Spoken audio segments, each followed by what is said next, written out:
எங்களோட கொள்கைகள் மக்களுக்கு ஆல்ரெடி நெறைய தெரிஞ்சதுனால தான் இந்த மாற்றத்த அவங்க எதிர்பார்த்துட்டு நிக்கிறாங்க. நாங்க வந்து வாக்கு சேகரிக்கிறதுக்கு முன்னாடியாவே அவங்க எதிர்பார்க்கிறது என்னன்னா, சீமானோட நாம் தமிழர் கட்சிக்கு தான் நாங்க வாக்களிப்போம். அதுக்கு நாங்க தயாரா இருக்கோம் அப்படின்ற மாரி சொல்றாங்க.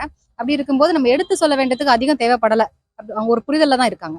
மக்கள் பார்க்கும்போது கொஞ்சம் சில பேர் நார்மலா இருக்காங்க. சில பேர் கொஞ்சம் அப்நார்மலா தான் இருக்கிறாங்க. அவங்க அதுக்கு எல்லாத்துக்குமே காரணம் நம்ம சமுதாயம் வந்து சீர்கெட்டு இருக்கக்கூடிய நஞ்சான உணவு, குடிநீர் பொறுத்தவரைக்கும் பார்த்தீங்கன்னா, சுத்தமான குடிநீர் கிடைக்கிறது கிடையாது. காத்து வந்து தூய்மையா கிடைக்கிறது கிடையாது. இந்த மாரி அடிப்படை தேவைகளே இங்க வந்து இருக்காம தான் இருக்குது. அவங்க உடல் நலத்த பத்தி அக்கறைப்படாம அவங்க வேலையில கவனம் செலுத்தி அவங்க உடம்ப வந்து பார்த்துக்காம தான் இருக்கிறாங்க. இப்படி இருக்கிற பட்சத்துல நம்ம அவங்களுக்கு அடிப்படைய கரெக்ட்டா குடுத்தாலே போதும். அவங்க ஓரளவுக்கு நல்ல வளமான வாழ்க்கைய வாழ முடியும். இப்ப நம்ம இந்த கிராமப்புறங்கள்ல செல்லும்போது பார்த்தீங்கன்னா, அவங்க உடல்நல பெருசா ஒண்ணும் அக்கறை காட்டிக்க மாட்டாங்க. அவங்களுக்கு இந்த மாரி ஒரு சாதாரண ஒரு செக்கப் பண்ணி நம்ம வந்து பார்க்கும்போது, அவங்களுக்கு நெறைய டிப்ஸ் குடுக்க முடியுது. அவங்களுக்கு வந்து புரிய வைக்க முடியுது. இத குறிச்சு புரிய வைக்க முடியுது.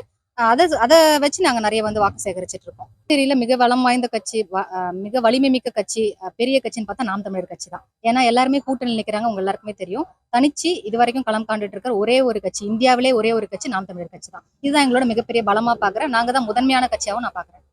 மக்கள் வந்து 10ல 11னா பார்க்காம, அவங்க வந்து ஒரு கொஞ்சம் அத ஒரு யூனிக்கா பார்க்குறாங்க. தனித்துவமா பார்க்குறாங்க. அவங்க ரொம்ப அவங்களுக்கும் ஒரு நம்பிக்கையா இருக்குது. இவங்க வந்தாங்கன்னா, இந்த நாட்ட வந்து காப்பாத்துவாங்க.